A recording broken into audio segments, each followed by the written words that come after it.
Do you know anything about biological nitrogen fixation or those organisms which fixes atmospheric nitrogen? You know, some of the plants are privileged who can directly fix atmospheric nitrogen. Today we will discuss about that, and we will discuss the entire things within a section what we call nitrogen cycle. So this is Dr. Pankaj Kumar, your mentor for today's session. So let's discuss that what exactly the components or different steps for the nitrogen cycle. Okay. First thing, we know very well that nitrogen is required by all living beings, and these requirements is primarily to fulfill their proteinaceous requirement or even for the maintaining or making the genetic material. And plant primarily absorbs nitrogen, and they absorb nitrogen from the soil in the form of nitrate. They can also take ammonia because the nitrogen through biological nitrogen fixation is going to occur in the form of ammonia, and through fertilizer like urea it can also be taken. Okay, but as far as the animal is concerned, they secure nitrogen from the animals, from the plants only, right?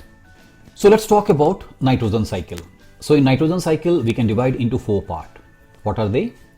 The very first thing is the nitrogen fixation, then there is a decay, then there is a nitrification, and followed by denitrification. So one by one we will discuss about that. So first of all, let's discuss what is nitrogen fixation. Now, how can we define nitrogen fixation? Very simple definition. You see, any chemical reaction in which nitrogen is covalently bonded to any other element, this event is actually called as a nitrogen fixation. And if it is being carried out by biological organism, we call it a biological nitrogen fixation, right?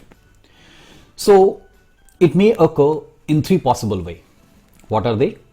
First, the atmospheric fixation, and that atmospheric fixation is going to occur in the form of nitrate and nitrite. Then biological nitrogen fixation, primarily it is going to fix in the form of ammonium ion, which is later trapped, and later the different form of amino acid form of glutamate or glutamine is formed. We will discuss about it.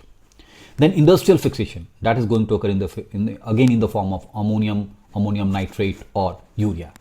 So these are the forms in which the nitrogen fixation is actually being done.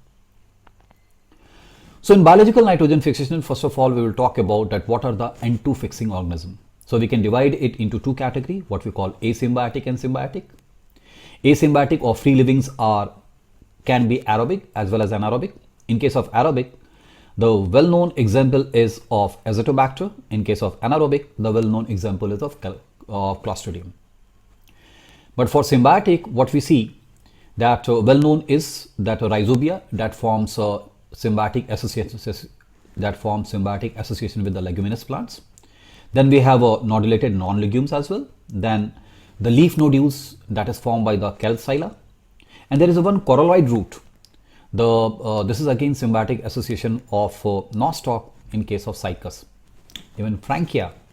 So Frankia is also a type of actinomycetes, and they also do biological N2 fixation, right? So these are the species that do the biological N2 fixation.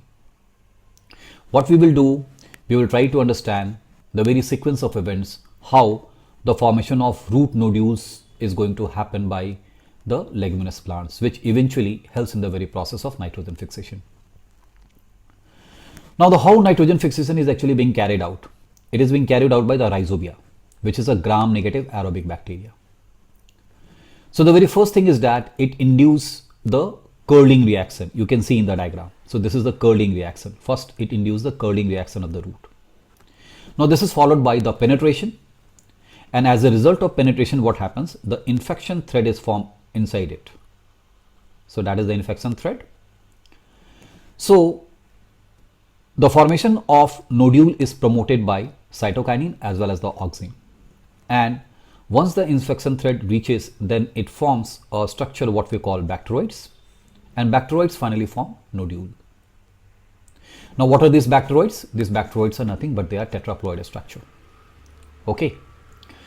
Now the nodules contains nitrogenase enzymes. So this is the enzymes that is responsible for the nitrogen fixation. Now each nitrogenous enzymes is made up of 2 complexes. One is MOFE protein and another is FES protein. Okay, so these are made up of actually 2 complexes. The function of MOFE is to trap nitrogen and the function of FES is to trap hydrogen, and thereby the ammonium ion is actually being formed. Now, as we know well, it catalyzes the formation of nitrogen into ammonia, and the ammonia is the first product that is formed during the biological nitrogen fixation, and primarily it is formed in the ammonical ions.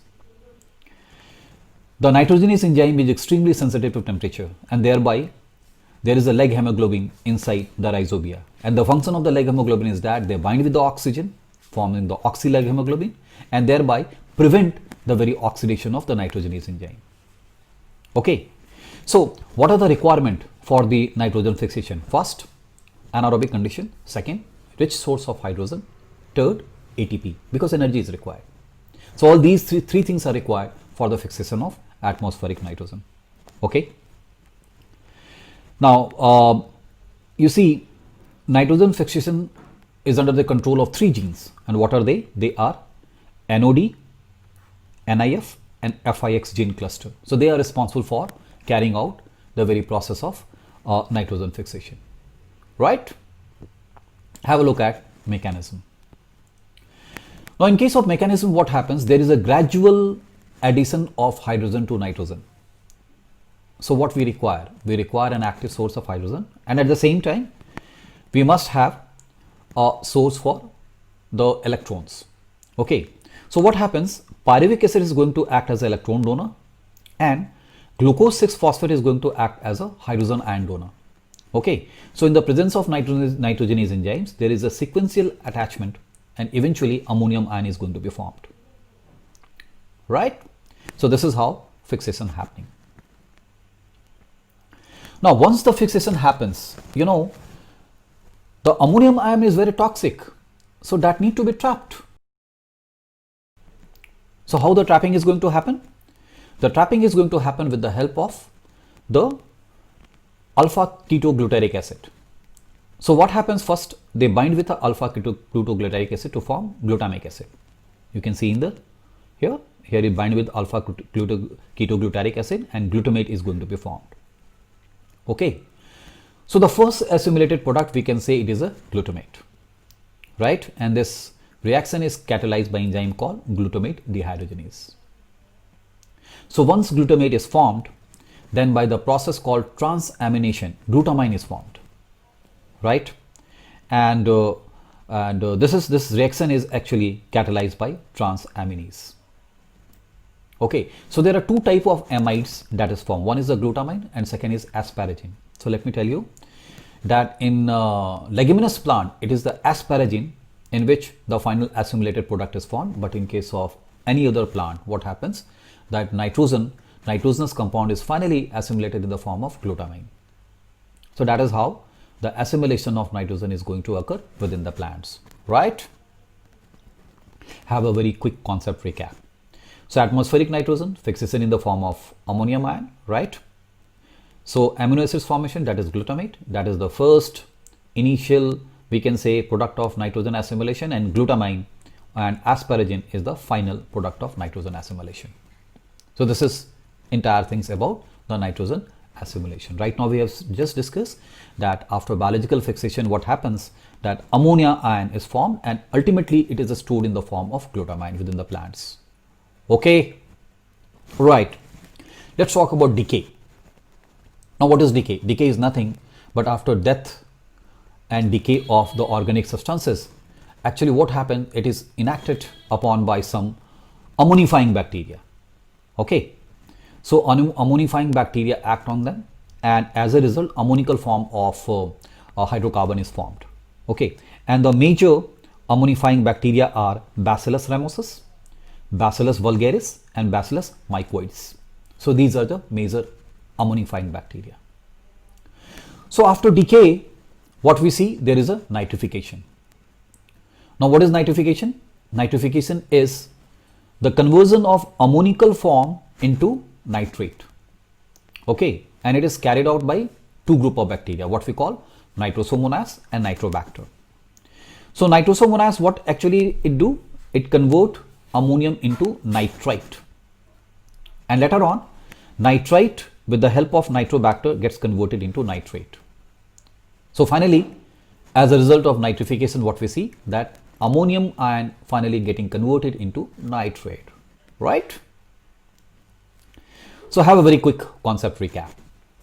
Nitrogenous compound by ammonifying bacteria, this is the ammonical form of carbon. Then it is inacted by nitrosomonas, then nitrite, and finally the nitrate being formed by the nitrobacteria. And both of them we call it as a nitrifying bacteria. Okay. One final thing, that is denitrification. Now what is denitrification? If any of the nitrogenous compound is directly getting converted into atmospheric nitrogen, this is what we call denitrification, carried out by denitrifying bacteria. And denitrifying bacteria are facultative anaerobe. Mind it, basically they are aerobe, but in the absence of oxygen, they behave as anaerobe. So we call them facultative anaerobe. Most common forms are Pseudomonas denitrificans, Thiobacillus denitrificans, Micrococcus denitrificans. Okay, so you might have read that superbug, that is a group of Pseudomonas has been created just to take care of the oil spill. Okay, so these are nothing but these are denitrifying bacteria. Okay, now let's discuss one more aspects of nitrogen assimilation, that what is going to happen, that suppose if plant is going to take nitrogen from soil, we know very well that plant is going to take nitrogen from the soil in the form of nitrate, right? So what will the fate of that nitrate? Once the nitrate comes inside the plant, so it has to ultimately get converted into amides, particularly glutamine. Okay, again it's a two steps. One, ammonia nitrate being converted into nitrite and nitrite being converted into ammonical form. And once the ammonical form is formed, then it is started by glutamate and finally glutamine is formed. Earlier we have seen. Okay, so what happens? Nitrate first of all gets converted into nitrite by an enzyme called nitrate reductase. Mind that this reaction occurs in any part of the plant. Okay, but the second reaction, that is the conversion of nitrite into nitrate, this is catalyzed by nitrate reductase. Okay, and this occurs only exclusively in leaves. Why? Because this reaction requires ferredoxin, and you know very well that ferredoxin is present only inside the chloroplast. So that's why this reaction occurs only in the chloroplast, okay, or leaves. So this is about the fate of the nitrogen assimilation, right?